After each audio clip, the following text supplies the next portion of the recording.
पुराने शहर के अंदर ख़ास तौर से मुसलमानों में एक अफवाहों का बाज़ार गर्म है और मुसलमान ख़ास तौर से ये समझ रहे हैं कि वैक्सीन लेने के बाद उसके मुज़िर असरात होंगे। याद रखो कि जहाँ पर बीमारी आई है उसका हल भी, उसका इलाज भी अल्लाह तबारक व तआला ने भेजा है। देर से ही सही, लेकिन आज पूरे हिंदुस्तान में और पूरी दुनिया में वैक्सीन कोरोना के ख़िलाफ़ में आया है और वैक्सीन की ही वजह से कोरोना का ख़ात्मा हो रहा है। और आप देखते हैं कि पिछले कई दिनों से मुस्लिम महासंघ की जद्दोजहद चल रही थी कोरोना को लेकर, तो आज अल्हम्दुलिल्लाह हैदराबाद के इस दवाखाने के अंदर, इस हॉस्पिटल में मुस्लिम महासंघ के ज़िम्मेदारों ने, जहां पर एडवोकेट एमजेड सिद्दीकी साहब, फ़ारूक अहमद साहब, सलाम साहब, शेर अली साहब ने वैक्सीन लेकर, वैक्सीन का पहला डोज़ लेकर नांदेड़ की अवाम को ये बताया है कि हम अगर ज़िम्मेदार हैं तो वैक्सीन हम ले रहे हैं, तो आपकी भी ज़िम्मेदारी है कि वैक्सीन लें। आज पूरे नांदेड़ शहर के अंदर, खुसूसन मुस्लिम इलाक़ों के अंदर वैक्सीन का एक डर और खौफ का माहौल है। अगर दीगर इलाक़े में हम जा रहे हैं तो वहाँ पर वैक्सीन के लिए लोगों की लाइन लगी हुई है, क्योंकि उनके समझ में आ चुका है। लेकिन आज हमारे अपने इलाक़ों के अंदर लोगों की अफवाहों की वजह से, जो 45 साल के ऊपर के लोग हैं, उनमें एक डर और खौफ का माहौल है और उसकी वजह से ही कई अमवात हो रही हैं, कई जाने जा रही हैं। कई लोगों को नांदेड़ से हमको हैदराबाद को, औरंगाबाद को भेजना पड़ रहा है। यहाँ पर बेड्स का इंतज़ाम नहीं है। लेकिन मुस्लिम महासंघ की जद्दोजहद का नतीजा है और एक कामयाब नतीजा है कि आज कलेक्टर साहब से निवेदन कर एक डेलीगेशन के ज़रिए से अपील की गई कि आपको मुस्लिम इलाक़ों के अंदर कोविड सेंटर बनाने चाहिए ताकि कोविड का ख़ात्मा हो।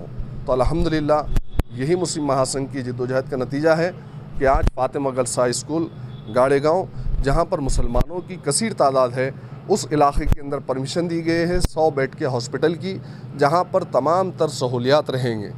और कुछ लोगों का ये कहना है कि यहाँ पर सेंटर अगर क़ायम होंगे तो उससे हमारे आसपास के इलाक़ों के अंदर इसकी बीमारी में इजाफ़ा होगा। ये बिल्कुल गलत बात है, गैर गलत बात है। और ऐसे लोगों के इन बहकावे में ना आते हुए हम अपनी जानों की हिफाजत के लिए जो ज़िम्मेदारान हमारे आगे बढ़ रहे हैं, जो ज़िम्मेदारान आपको आकर अपील कर रहे हैं, कह रहे हैं, तो आपकी हिफाजत के लिए, आपकी बेशकीमत जानों की हिफाजत के लिए ये सब अमल कर रहे हैं। इतनी कोविड की तादाद बढ़ने के बावजूद भी, हालांकि आज लोग डर रहे हैं कोविड से, उसके बावजूद भी मुस्लिम महासंघ के लोग फ्रंट फुट पे आकर कलेक्टर से मिल रहे हैं, कॉरपोरेशन में जाकर बल्दिया के ज़िम्मेदारान से मिल रहे हैं, डॉक्टर से मिल रहे हैं, कई मीटिंग्स अरेंज कर रहे हैं। तो ये सब किसके लिए किया जा रहा है? इसलिए नांदेड़ की आवाम से, ख़ास तौर से मुसलमानों से मेरी गुजारिश है कि इस मर्ज़ से ना घबराएं। कल तक इस बीमारी का इलाज नहीं था, लेकिन अल्हम्दुलिल्लाह इसकी दवा, इसकी वैक्सीन ले और इसके वैक्सीन निकल चुका है। आज पहला डोज़ यहाँ पर ज़िम्मेदारों ने लिया है, तो हमारी भी अपनी ज़िम्मेदारी है। जहाँ पर हम जिस घर में रह रहे हैं, अगर हमारे चाचा या हमारी वालदा या हमारे नाना नानी या हमारे वालिद अगर जिनकी उम्र 45 के ऊपर है, तो उनको बेहद ज़रूरी है कि हम उनको वैक्सीन दिलाएं। अगर हम चाहते हैं कि हमारे ख़ानदान अफराद की हिफाजत हो, हम चाहते हैं कि हमारे महल्ले में कोरोना पॉजिटिव ना बढ़े, हम चाहते हैं कि कोरोना का जैसा मर्ज़ हमारे घर, हमारे आसपास के इलाक़ों में ना फैले, तो हमारी अपनी ज़िम्मेदारी और जवाबदेही है कि हम अपने घर वालों को, जहाँ पर 45 से ज़ायद जिसकी उम्र है, उनको वैक्सीन दिलवाएं, उनको पहला डोज़ दिलवाएं। और इसके साथ साथ मैं और एक बात कहूँगा कि अगर पहला डोज़ दिलाते हैं और हल्का सा 1-2 दिन अगर बुखार रहता है, हल्का सा, तो उससे घबराने की ज़रूरत नहीं है। ये हम समझ सकते हैं कि वैक्सीन का असर हो रहा है हमारी बॉडी में, हमारी इम्यूनिटी को बूस्ट करने के लिए डोज़ दिया जा रहा है।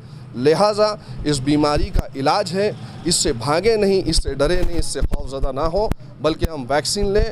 आज पूरे हिंदुस्तान में बड़े बड़े उलमा इकराम, बड़े बड़े सियासतदान, बड़े बड़े रहनुमा जो कौम के लिए, मिल्लत के लिए लड़ते हैं, वो ख़ुद आज वैक्सीन ले रहे हैं और वैक्सीन लेने की अपील कर रहे हैं। लिहाजा नांदेड़ के तमाम अवाम से, ख़ास तौर से मुसलमानों से मैं अपील करता हूँ कि इस डर और खौफ के माहौल को बाजू में रखें। जैसा हमारे दीगर अपना वतन न्यू सिटी में, न्यू शहर में, नवे शहर के अंदर लाइन लग रही है वैक्सीन लेने के लिए, तो जहाँ पर वैक्सीन के सेंटर्स बनाए गए हैं, हम भी वैक्सीन लें और इस बीमारी को बढ़ाएं और हम अपनी हिफाजत करें, अपने घर वालों की हिफाजत करें, अपने ख़ानदान वालों की हिफाजत।